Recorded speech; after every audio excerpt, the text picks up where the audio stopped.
കെട്ടിയ പെണ്ണിനെ അടിമേനെ പോലെ കാണുന്ന യുവന്മാരെ പോലെ ചിലരും ഉണ്ട്, കണ്ടോ?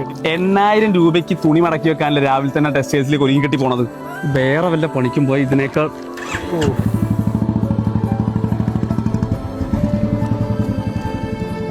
ജിത്തുവേട്ടാ, ഫോണിന്റെ ഡിസ്പ്ലേ കേടായി. എനിക്കൊരു 2000 രൂപ തരുമോ? ഞാൻ അടുത്ത മാസം തരാം. സ്വന്തം കാലിൽ നിൽക്കാൻ വേണ്ടിയിട്ടായിരുന്നല്ലോ ജോലിക്ക് വരുന്നത്.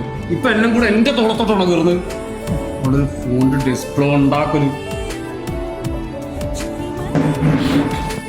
ജിത്തുവേട്ടാ, ഞാൻ ഓൾറെഡി ലേറ്റ് ആയി. ആ പ്ലേറ്റ് ഒന്ന് കഴുകി വെച്ചേക്കോ? ഈ ഒരുങ്ങി കെട്ടി പോണത് വല്ല സർക്കാർ ജോലിക്കൊന്നല്ലോ. നീ കഴുകി വെച്ചിട്ട് പോയാ മതി. പലരുടെയും ജീവിതമാണ്. നല്ല മിടുക്കുള്ള കുട്ടിയല്ലേ, കല്യാണം കഴിഞ്ഞാലും പഠിക്കാലോ, ജോലിക്കും പോവാ. അഷ്ഫാഖ്, മെയിൽ അയച്ചിട്ട് റിപ്ലൈ ഒന്നും കിട്ടിയില്ല. ആ ജോലിയുടെ കാര്യം. അയ്യോ, ആ വേക്കൻസി ഫില്ലായിട്ടോ. പിന്നുള്ളത് ഓഫീസ് അസിസ്റ്റന്റ് ആണ്. സാലറി ഒക്കെ ഒരു. എന്നാലും കുഴപ്പമില്ല, എനിക്ക് ഏതായാലും മതിയായിരുന്നു. തുടങ്ങിയ എന്റെ ഭാര്യയുടെ കാര്യം നോക്കാൻ എനിക്കറിയാം. നീ കൂടുതൽ ഇവിടെ സഹായിക്കല്ലേ.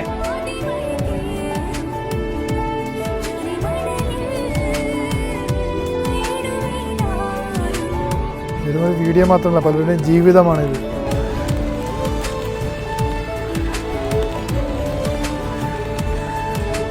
ചേട്ടാ, എത്രയായി?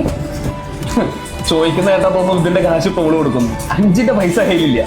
പോരാതിന് എന്റെ കാശ് നന്നായിട്ട് ചെലവാക്കാനും അറിയാം. അനുഭവിച്ചവർക്കറിയാം ഈ സ്റ്റഡി അബ്രോഡ് അല്ലേ? ഞാൻ ഒരു പരസ്യം കണ്ടിട്ട് വിളിച്ചതായിരുന്നു. മാഡം ഒന്നുകൊണ്ടും പേടിക്കണ്ട. ഫ്ലൈറ്റ് ടിക്കറ്റും ആക്സസറീസും കൊടുത്ത് നമ്മൾ സ്റ്റുഡൻസിനെ സപ്പോർട്ട് ചെയ്യുന്നുണ്ട്. മാഡത്തിന് കോഴ്സുമായി ബന്ധപ്പെട്ടതോ അങ്ങനെ എന്ത് ആവശ്യങ്ങൾക്കും ട്രില്യം സ്റ്റഡി അബ്രോഡ് മാഡത്തിന്റെ കൂടെ തന്നെ ഉണ്ടാവും. മാഡം ഈ വിദേശത്ത് പോയി പഠിക്കാനുള്ള പ്ലാനാണ്? ഇതൊക്കെ എന്താണ് ഏതാണെന്നൊക്കെ ചോദിച്ചു മനസ്സിലാക്കിയിട്ടൊക്കെയാണ്. എന്ത് ചെയ്താലും എന്ത് പറഞ്ഞാലും ഞാൻ എവിടെയും പോവില്ല എന്നൊരു തോന്നലുണ്ട് ജിത്തുവേട്ടൻ. അതാണ് ഈ മുഖത്ത് കാണുന്ന ചിരി. അത് വെറും തോന്നല. എനിക്ക് പോകാനുള്ള വഴി ഞാൻ തന്നെ കണ്ടുപിടിച്ചിട്ടുണ്ട്.